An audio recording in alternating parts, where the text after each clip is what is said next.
How does a centrifugal pump work? Centrifugal pumps are used to pump water, oil, and other liquids. Let's try to understand why these pumps are designed to carry out the task of transporting liquids successfully. The main elements of a centrifugal pump are the casing and the impeller, which drives the liquid. The impeller is mounted on a shaft. The shaft can rotate on bearings. The power is transmitted from the motor, most often an electric motor, to the shaft. The impeller of the pump rotates, together with the shaft. The vanes in the impeller act on the liquid and make it rotate. The liquid particles are accelerated. As a result of the impact of the vanes, the energy of the liquid flow is increased. The accelerated liquid particles enter the volute, which converts part of the velocity into pressure. The diameter of the passage section of the voltage and the discharge nozzle gradually increases. The fluid velocity decreases, and the pressure, according to Bernoulli's law, increases.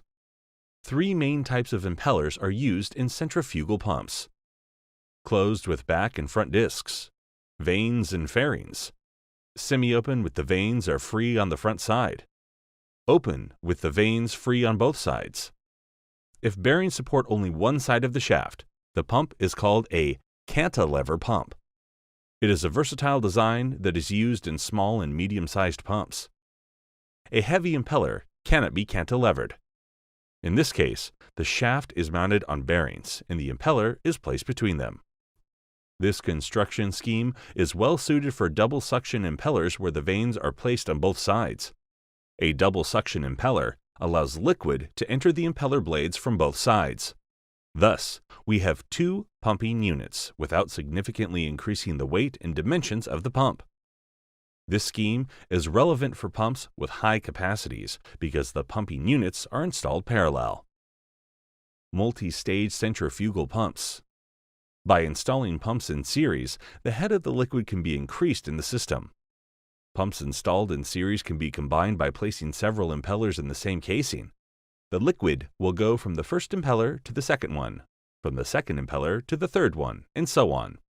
Using a multi-stage arrangement can increase the head of the pump many times over, as the impellers are mounted in series, and each of them increases the head. In multi-stage pumps, different impellers can be used.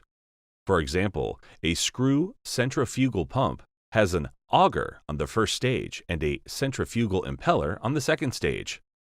When the pump is running, the liquid flows continuously into the pump casing through the suction nozzle.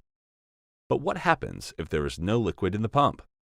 For example, when the pump is first switched on, the pump casing will be empty. For the liquid to fill the pump, the pressure in the pump casing has to be lower than the atmospheric pressure. Then, the atmospheric pressure will cause the liquid to fill the casing. To reduce the pressure in the pump, some of the air has to be pumped out of the casing. Is an ordinary centrifugal pump able to do this?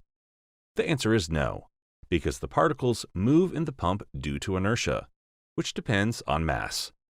The mass of air particles is much lower than that of water particles, so it is impossible to pump air at speeds that a centrifugal pump operates at. For this reason, centrifugal pumps must be primed before switching on, either through a special channel in the casing or through the discharge nozzle. If you are interested in rearranged pumps or other designs, let us know in the comment section, and we will try to make a video about them.